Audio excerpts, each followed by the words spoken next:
I'm Leah Craft, and welcome to the Craftpocalypse.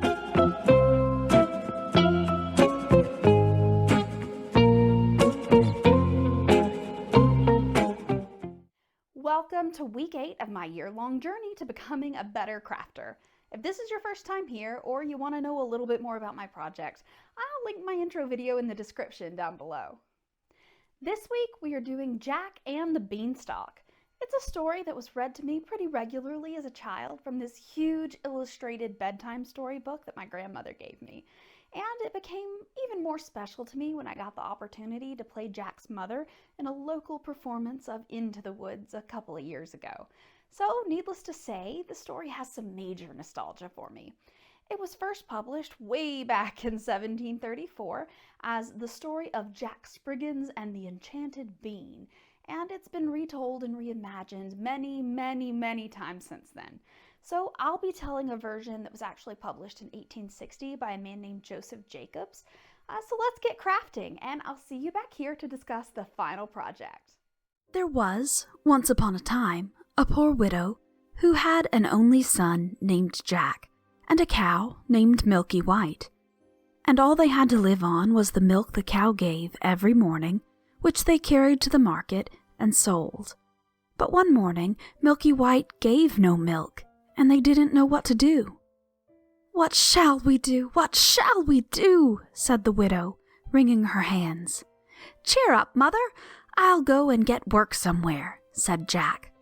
"We've tried that before, but no one would take you," said his mother. "We must sell Milky White, and with the money start a shop or something." "All right, mother," says Jack.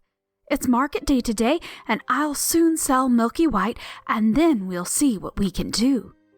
So he took the cow's halter in his hand, and off he started. He hadn't gone far when he met a funny-looking old man who said to him, "Good morning, Jack." "Good morning to you," said Jack, and wondered how he knew his name. "Well, Jack, and where are you off to?" said the man. "I'm going to the market to sell our cow there." "Oh, you look the proper sort of chap to sell cows," said the man. "I wonder if you know how many beans makes 5. "2 in each hand and 1 in your mouth," said Jack, as sharp as a needle. "Right you are," says the man. "And here they are, the very beans themselves." He went on, pulling out of his pocket a number of strange-looking beans. "As you are so sharp," says he, "I don't mind doing a swap with you. Your cow for these beans." "Go along," says Jack. "Wouldn't you like it?" "Ah, you don't know what these beans are," said the man. "If you plant them overnight, by morning they grow right up to the sky." "Really?" said Jack. "You don't say so." "Yes, that is so, and if it doesn't turn out to be true, you can have your cow back." "Right," says Jack, and hands him over Milky White's halter and pockets the beans. Back goes Jack home. Jack goes back home, and as he hadn't gone very far, it wasn't dusk by the time he got to his door. "Back already, Jack?" says his mother. "I see you haven't got Milky White, so you've sold her. How much did you get for her?" "You'll never guess, mother," says Jack. "No, you don't say so. Oh, good boy, 5 pounds? 10? 15? No, it can't be 20. "I told you you couldn't guess. What do you say to these beans? They're magical. Plant them overnight and—" "What?" says Jack's mother. "Have you been such a fool, such a dolt, such an idiot as to give away my Milky White, the best milker in the parish, and prime beef to boot, for a set of paltry beans? Take that, and that! And as for your precious beans, here they go, out of the window. And now off with you to bed. Not a sup shall you drink, and not a bite shall you swallow this very night." So Jack went upstairs to his little room in the attic, and sad and sorry he was, to be sure, as much for his mother's sake as for the loss of his supper. At last he dropped off to sleep. When he woke up, the room looked so funny. The room was shining into part of it, and yet all the rest was quite dark and shady. So Jack jumped up and dressed himself and went to the window. And what do you think he saw? Why, the beans his mother had thrown out the window into the garden had sprung up into a big beanstalk, which went up and up and up till it reached the sky. So the man spoke truth after all. The beanstalk grew up quite close past Jack's window, so all he had to do was open it up and give a jump onto the beanstalk, which ran up just like a big ladder. So Jack climbed, and he climbed, and he climbed, and he climbed, and he climbed, and he climbed, and he climbed, till at last he reached the sky. And when he got there, he found a long, broad road going as straight as a dart. So he walked along, and he walked along, and he walked along, till it came to a great, big, tall house, and on the doorstep there was a great, big, tall woman. "Good morning, Mum," says Jack, quite polite-like. "Could you be so kind as to give me some breakfast?" For he hadn't had anything to eat, you know, the night before, and he was as hungry as a hunter. "It's breakfast you want, is it?" says the great big tall woman. "It's breakfast you'll be if you don't move off from there. My man is an ogre, and there's nothing he likes better than boys broiled on toast. You better be moving on, or he'll be coming." "Oh, Mum, please do give me something to eat, Mum. I've had nothing since yesterday morning. Really and truly, Mum," says Jack. "I may as well be broiled as die of hunger." Well, the ogre's wife was not half so bad after all, so she took Jack into the kitchen and gave him a hunk of bread and cheese and a jug of milk. But Jack hadn't half finished this when thump, thump, thump, the whole house began to tremble with the noise of someone coming. "Goodness gracious me, it's my old man," said the ogre's wife. "What on earth shall I do? Come along, quick, and jump in here." And she bundled Jack into the oven just as the ogre came in. He was a big one, to be sure. At his belt he had 3 calves strung up by the heels, and he unhooked them and threw them down on the table and said, "Here, wife, broil me a couple of these for breakfast. Oh, what's this I smell? Fee-fi-fo-fum, I smell the blood of an Englishman. Be he alive or be he dead, I'll grind his bones to make my bread." "Nonsense, dear," said his wife. "You're dreaming, or perhaps you smell the scraps of that little boy you liked so much for yesterday's dinner. Here you go, and have a wash and tidy up, and by the time you come back, your breakfast will be ready for you." So off the ogre went, and Jack was just going to jump out of the oven and run away when the old woman told him not. "Wait till he's asleep," she says. "He always has a doze after breakfast." Well, the ogre had his breakfast, and after that he goes to a big chest and takes out a couple of bags of gold, and down he sits and counts till at last his head began to nod, and he began to snore till the whole house shook again. Then Jack crept out on tiptoe from his oven, and as he was passing the ogre, he took one of the bags of gold under his arm, and off he pelters till he came back to the beanstalk, and then he drew down the bag of gold, which, of course, fell into his mother's garden, and then he climbed down, till at last he got home, and told his mother, and showed her the gold, and said, "Well, mother, wasn't I right about the beans? They are really magical, you see." So they lived off the bag of gold for some time, but at last they came to the end of it, and Jack made up his mind to try his luck once more at the top of the beanstalk. So one fine morning he rose up early and got onto the beanstalk, And he climbed, and he climbed, and he climbed, and he climbed, and he climbed, and he climbed, and he climbed, till at last he came out onto the road again, and up to the great tall house he had been to before. There, sure enough, was the great tall woman a-standing on the doorstep. "Good morning, Mum," says Jack, as bold as brass. "Could you be so good as to give me something to eat?" "Go away, my boy," said the big tall woman, "or else my man will eat you up for breakfast." "But aren't you the youngster who came here once before? Do you know that very day my man missed one of his bags of gold?" "That's strange, Mum," said Jack.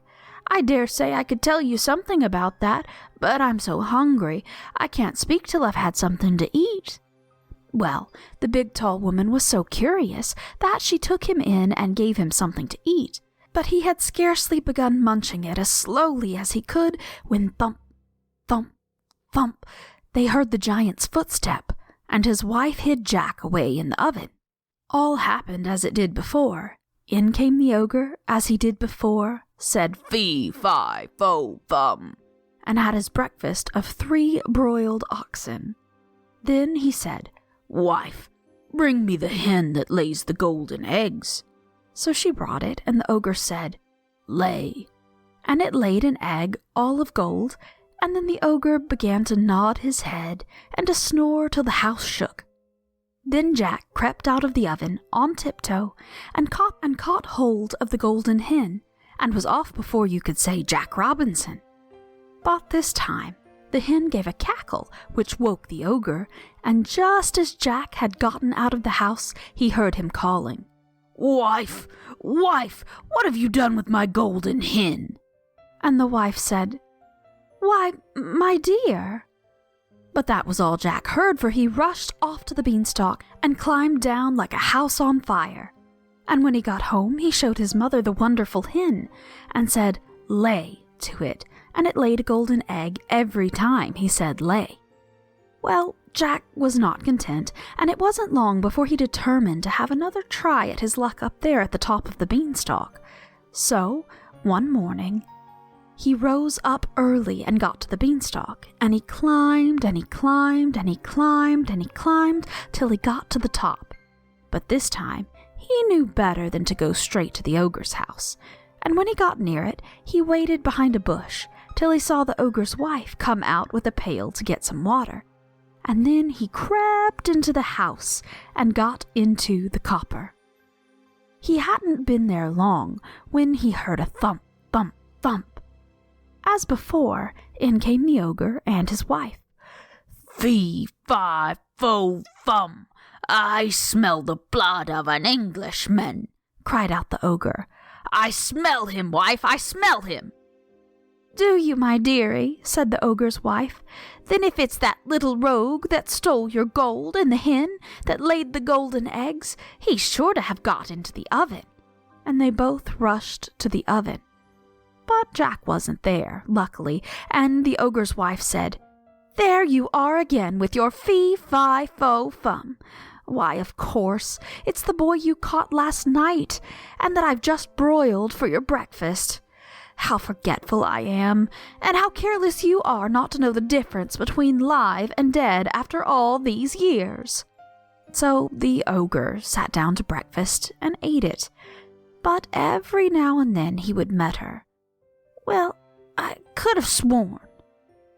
And then he'd get up and search the larder and the cupboards and everything, only luckily he didn't think of the copper. After breakfast was over, the ogre called out, "Wife, wife, bring me my gold harp." So she brought it and put it on the table before him. Then he said, "Sing," and the golden harp sang most beautifully, and it went on singing till the ogre fell asleep and commenced to snore like thunder. Then Jack lifted up the copper lid very quietly and got down like a mouse and crept on hands and knees till he came to the table, when up he crawled, caught a hold of the golden harp, and dashed with it towards the door. But the harp called out quite loudly, "Master! Master!" and the ogre woke just in time to see Jack running off with his harp. Jack ran as fast as he could, and the ogre came rushing after, and would soon have caught him. Only Jack had a start, and dodged him a bit, and knew where he was going. When he got to the beanstalk, the ogre was not more than 20 yards away, when suddenly he saw Jack disappear, and when he came to the end of the road, he saw Jack underneath climbing down for dear life. Well, the ogre didn't like trusting himself to such a ladder, and he stood and waited, so Jack got another head start. But just then the harp cried out, "Master! Master!" and the ogre swung himself down onto the beanstalk, which shook with his weight. Down climbs Jack, and after him climbed the ogre. But this time Jack had climbed down and climbed down and climbed down till he was nearly home. So he called out, "Mother, mother, bring me an axe, bring me an axe." And his mother came rushing out with the axe in her hand. But when she came to the beanstalk, she stood stock still with fright, for she there saw the ogre with his legs just through the clouds. But Jack jumped down and got a hold of the axe and gave a chop at the beanstalk, which cut it half in two. The ogre felt the beanstalk shake and quiver, so he stopped to see what was the matter. Then Jack gave another chop with the axe, and the beanstalk was cut in two and began to topple over. Then the ogre fell down and broke his crown, and the beanstalk came tumbling after. Then Jack showed his mother his golden harp, and what with showing that and selling the golden eggs, Jack and his mother became very rich, and he married a great princess, and they lived happily ever after. So the moral of the story is stop while you're ahead, or you're totally going to end up manslaughtering an ogre, which is super not cool, dude. And as for the craft, I really had fun making this one. The little house is cute, the terrain is cute, and I really love the visual of a huge out-of-place beanstalk. And the idea that no one really questions Jack or his mom about the crazy beanstalk growing in the yard. Also, I've always kind of wondered if the beanstalk actually would produce beans. And if they do produce beans, is it regular sized beans or are they giant beans? Could they not have just sold the beans? Anyway, do you have an opinion? Because that's my question of the day. So leave your answers in the comments below. I am genuinely interested to know what you think about the beanstalk issue. So if you've enjoyed this video and would like to see more of my growth over the next year, please subscribe to my channel and like this video, and please leave a comment. Also, follow me on Twitter at Craftpocalypse and on Instagram, also at Craftpocalypse. I'm going to be mixing up my content a little bit in the new year with some different story topics and filming styles, so make sure you're subscribed so you can be the first to see my new content next year. I'll see y'all in 2021. Bye, y'all, and Happy New Year.